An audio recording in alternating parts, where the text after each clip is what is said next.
Welcome to the Facilitators Deep Dive Podcast, your podcast on your way to facilitation mastery. All right, so have you ever felt that like push and pull between wanting to just be completely free and then needing some structure? Yeah, You know what I mean? totally. Like, do you want to choose your own adventure book, or do you want that like really meticulously planned itinerary for a trip? Yeah. Which one are you? Well, that's exactly what we're going to be talking about today, this idea of integrated autonomy. Ooh. Yeah. Okay. And so it's this idea that you don't have to choose one or the other, that you can actually have both. Okay. And we're going to be unpacking how to do that using the Liberating Structures framework that's specifically for groups who need to think strategically and make decisions and take action together. So this deep dive is for like anyone who's ever felt like, oh, do I standardize things to make them efficient, or do I give everyone the freedom to do whatever they want? Yeah, absolutely. Yeah. And the problem is that we often swing between those two extremes. Yeah. So too much control, well, then you stifle creativity. But too much autonomy, and you've got chaos. Yeah. So think about it like a hospital system, for example. Right. You need to have standardized procedures for patient safety. But if you're micromanaging every little decision, you risk losing the unique expertise of those individual hospitals and their ability to adapt to their community needs. Right, because you have to have some sort of standardization, especially in a field like that where it's so important. You can't just let everyone do whatever they want, right? Yeah, and this is where that paradox comes into play. Okay. Because too much control, Eh. harmful, Right. but so is too much freedom. Yeah. So the key is to find that sweet spot, that place where those seemingly opposite forces can coexist. Yeah. So think about it, like where in your own life are you facing kind of that similar tension? Maybe it's at work, maybe it's, how much autonomy you have in your role, or even in your personal life, finding that balance between structure and spontaneity. Okay. Yeah, I can definitely see how this applies to so many different areas. Totally. So how does this framework actually help us figure that out? Well, the Liberating Structures approach, it gives us these really concrete set of steps to follow. Okay. And it all starts with what's called the structuring invitation. Ooh, tell me more. Yeah. What is that? So it's not about, barging into a meeting and demanding we need more integration or we need more autonomy. It's about framing the initial question in a way that encourages people to think productively about the tension. Okay, so give me an example of a good structuring invitation. Yeah, let's go back to that hospital system example. Okay. A good starting point might be something like, okay, will our purpose be best served by giving individual hospitals more autonomy, customization, and freedom, or by increasing integration, standardization, and control across the entire system? Or could it be a combination of both? Okay, yeah, so it's not just coming in and saying, this is how we're going to do it. Right. You're opening up the conversation for people to think about it. Exactly. Okay, so you've got everyone thinking about that now. Yeah, and then you have to consider the environment where these conversations are happening. Oh, okay. The space itself, it can influence how people interact and how they share their perspective. Okay, so not a boardroom. Probably not a stuffy boardroom. You want somewhere like a little more relaxed, a little bit more an atmosphere where people feel comfortable challenging those assumptions and thinking creatively. So the vibe matters. Totally. I mean, think about it this way. Would you be more open and honest in a stuffy boardroom or in a space with comfortable seating, lots of natural light? Right. Maybe even some visuals to spark those creative juices. Totally. Yeah. Yeah. Okay, so you've got to have the right space. Who needs to be in the room? Yeah. So ideally, you want a diverse group Okay. that represents both the central leadership and those who are on the front lines. The leaders need to understand those specific challenges and needs of each individual hospital. Right. But those who are working within each hospital need to feel heard and empowered. So you're getting all those different perspectives in the room. Exactly. Those diverse perspectives, they help you get a clearer picture of the problem and come up with more innovative solutions. Okay, so we've got the people, we've got the vibe, Yeah. and we've got this good opening question. Exactly. So what happens next? Does everyone just start brainstorming? Well, this is where the group configuration comes into play. Okay. Because even the conversation itself needs structure. Interesting. Right. So it might start with individual brainstorming where everyone jots down their ideas independently. Okay. And then, you can move into small group discussions to kind of refine and build upon those ideas. Mm-hmm. And then finally, you bring everyone back together as a large group Mm-hmm. to synthesize those ideas, prioritize, make decisions. Okay, so it's not just, all right, everyone shout out ideas. Right, exactly. We're actually giving it some structure. It keeps the discussion focused, Yeah. and it allows all those diverse perspectives to really emerge. How long is this whole thing going to take, though, realistically? Well, the source material says a total of 80 minutes, Okay. but you got to break that down strategically. Right, of course. Maybe 10 minutes for individual brainstorming, another 10 minutes for each side to articulate their rationale for more integration or more autonomy, and so on. So you're breaking it down into steps. Exactly, with clear time allocations. Okay. Yeah, and to help guide the process, they also have a really helpful tool.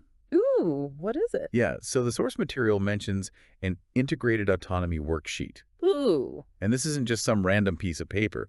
It's a visual aid that helps the group see the entire process laid out in front of them. Okay, now this is getting interesting. Right. Tell me more about this worksheet. So it starts by getting the group to identify those specific activities that are causing the tension. Okay. For example, going back to those patient education brochures. The worksheet prompts the group to ask, should we have one standardized brochure for the entire system, or should each hospital customize theirs to the community?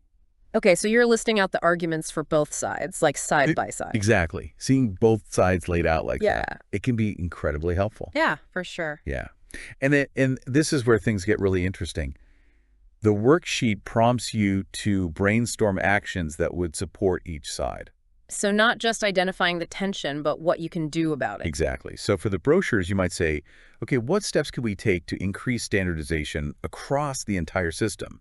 But then what could we do to allow for more customization at that individual level? Ooh, I like this. Where does that sweet spot come in, though? Yes, the sweet spot.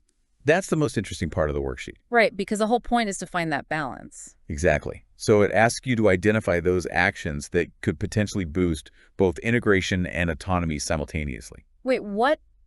There are things that can do both. Totally. Sticking with the brochure example, maybe the group decides that, okay, the core medical information, that needs to be standardized Right. across all the hospitals to ensure consistency and accuracy. Okay. Yeah. That's your integration piece. Got it. But they also realize that, hey, each hospital, they could add supplemental pages to their brochures Oh. to tailor to the local communities. Okay. Include information about support groups in the area, maybe translate the materials into other languages, even highlight the unique expertise of their staff. That's your autonomy piece. So you're finding that common ground. Exactly. What has to be standardized and what can be free. And by visualizing all of this on the worksheet, it helps the group see those possibilities, more clearly and come up with solutions that they might not have even thought of before. Yeah. Yeah. Okay, this is so cool. Right. But what about those traps that we talked about? Like, what are the mistakes that people make when they try to do this? Yeah. One of the biggest traps is framing the initial question in a way that makes one side of the tension seem like the bad guy. Right. So you don't want to be like, standardization is the enemy of progress. Right. It's not a competition. Exactly. You want to approach this with curiosity, recognizing the value of both. Yeah. It's not about picking a side. It's about finding that optimal balance. Okay. Yeah. Another trap is expecting a quick fix. Right. This framework isn't a magic bullet. It's about experimentation. It's about iteration, a willingness to embrace that messiness of finding what works. Yeah, so you're going to have setbacks. Totally. You're going to have disagreements, and there are going to be times where it feels like you're taking 2 steps back for every 1 step forward. All right. Yeah. But by sticking with the process, honoring both sides of that tension, you can arrive at a solution that's more innovative and sustainable. That works for everyone. Exactly. Wow. This is shifting my whole perspective on things. This is great. Yeah. Okay, I need some examples, though. Let's do it. Like, how has this worked in the real world? Yeah. Let's move on to some stories that demonstrate this power of integrated autonomy. Remember those hospital leaders we were talking about? Yeah. They were really struggling with that balance, between wanting those consistent quality standards for the whole system, but also needing to give each hospital the flexibility and the autonomy to serve their communities. Right. Like, how do you do both? Exactly. Yeah. So they brought together leaders from both the central organization and those individual hospitals to get that diverse group we talked about. Yeah. And They used that structuring invitation, that carefully crafted question, Yeah. to make sure everyone felt heard and understood. Okay, so they set the stage. Did they use that worksheet, though? They did. Okay. They actually identified those specific activities that were causing friction, Like what? like creating patient education materials, for example. Oh, right, those brochures. Exactly. Where some people wanted them, like, totally standardized, and others wanted more freedom to make them their own. Yeah, so they used the worksheet to Grr. map out the reasons behind each perspective. Oh, interesting. So they literally listed out all the arguments ever are having standardized brochures. Okay. And D, all the arguments for letting each hospital do their own thing. Huh. So they had to, like, articulate it. Yeah. And I bet in doing that, they found some common ground. You're exactly right. Right. They discovered that everyone was actually aligned on the core medical information. Oh, okay. It needed to be consistent, it needed to be evidence-based, Makes sense. and it needed to reflect the hospital system's brand. Right. You can't have conflicting medical advice floating around. Exactly. Patient safety first. Yeah. But here's where it gets interesting. Okay. They also realized that they could give hospitals some flexibility. Oh, wow. Each hospital could add supplemental pages to their brochure tailored to their community. Okay. They could include local support group info, translate the materials, even highlight the unique expertise of their staff. So they found a way to have both. They did. A standardized core Yeah. and local customization. The smaller hospitals felt heard and empowered, Yeah. and the central organization felt confident that quality standards are being maintained. That's amazing. So it worked. It did. Like they actually saw better care for patients. Better care, happier staff, everyone wins. I love it. Okay, but this is all like procedures and materials. Yeah. What about something bigger like budgets? That's a great question because it shows how this framework can be applied to more complex issues. Okay. So imagine those same leaders. Now they're trying to decide how much control each hospital should have over its budget. Yeah, that's a big one. Right. The central organization could just set strict financial targets for every hospital. Which would probably make the individual hospitals feel very micromanaged. Exactly. But giving each hospital complete freedom, Yeah. well, that could lead to inconsistencies, maybe even unsustainable spending. Right. So how do you find that sweet spot?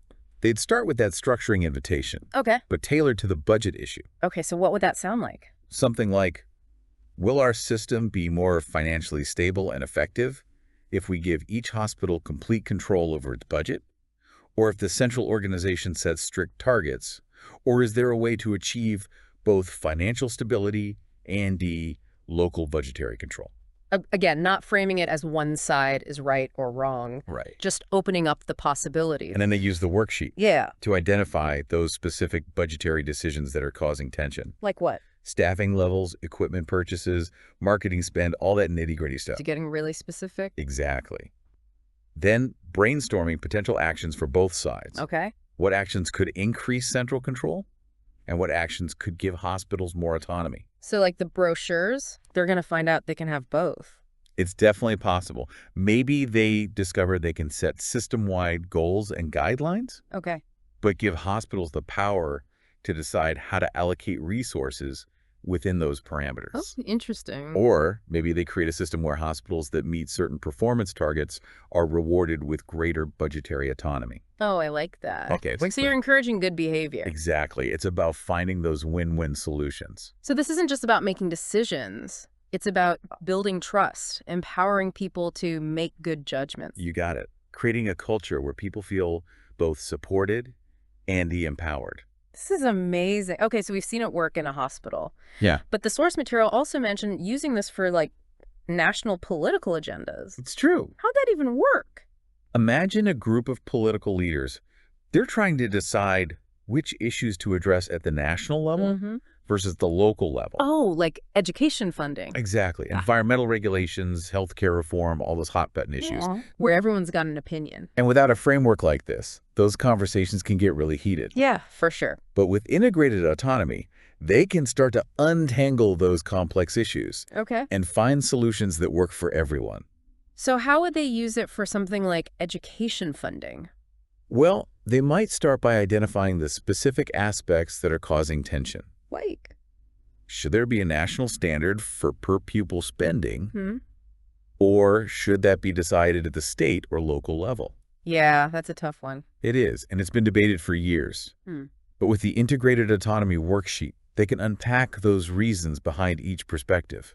So those who want national standards are probably thinking about equity. Yeah, ensuring that all students, no matter where they live, Mm-hmm. have access to quality education. While those advocating for local control are thinking different communities, different needs. Exactly. A one-size-fits-all approach just won't work. Right, okay. I see how this helps get past those surface-level arguments. That's right. It helps you uncover those underlying values and motivations. Yeah. But how do they actually find that both-and solution for something that complex? It takes creativity, compromise, a willingness to explore new possibilities. Mm-hmm. Maybe they decide on a national baseline funding level to ensure a minimum standard, Okay. but allow states and localities to supplement that funding based on their needs. So like a safety net, but Exactly. with flexibility. It's about finding that balance between equity and local control. This is great. It can be used for really big issues. You see? Not just little operational things. Yeah. And it's not limited to these large-scale examples. Oh, really? The source material even mentions using it for things like infection control policies in a hospital. Really? Infection control. Think about it. You need strict, standardized protocols to prevent the spread of infection, right? Oh, yeah, for sure. But those protocols can't be so rigid that they prevent healthcare workers from adapting to unique situations. Or like being innovative. Exactly. So maybe you have a standard hand-washing procedure, Right. but you also empower nurses to make judgment calls Yeah, yeah. about additional precautions based on their patient's needs. That makes sense. So it's about that balance again, consistency and flexibility, Yeah. and honoring the expertise Yeah. of those on the front lines. So it's not just about making a decision. Right. It's about building that trust, empowering people. Exactly. I'm so glad we're talking about this. Before we get too carried away, though, Yeah. we got to talk about those tips and traps. Let's do it. We need to be aware of those common pitfalls, right? Yeah, how to avoid messing it up. Exactly. All right, let's dive into those tips and traps. Okay, I'm ready. So one of the biggest things to watch out for is how you frame that initial question. All right, You don't want to make it sound like it's integration versus autonomy. Right, yeah. It's not a competition. It's integration and autonomy. Okay, yeah.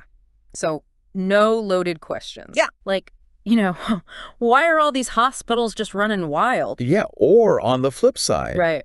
why is the central office trying to control everything? You want to be open to both sides. You got to approach this with genuine curiosity, Yeah. recognizing that both have their place. Right. Like a detective, not a prosecutor. I love that. Right. Yeah, You're trying to solve the mystery. absolutely. And another trap is thinking this is a quick fix. Oh, right. Yeah. This takes time and effort Yeah.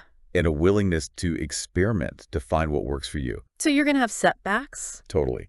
You'll have those moments where it feels like you're going backward. Yeah. But you just got to keep going. You got to stick with the process. Yeah. Honor both sides. Okay.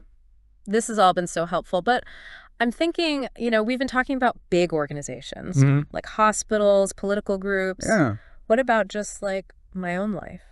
That's a great question. And the beauty of this framework is that it's so versatile. Think about your own work, for example.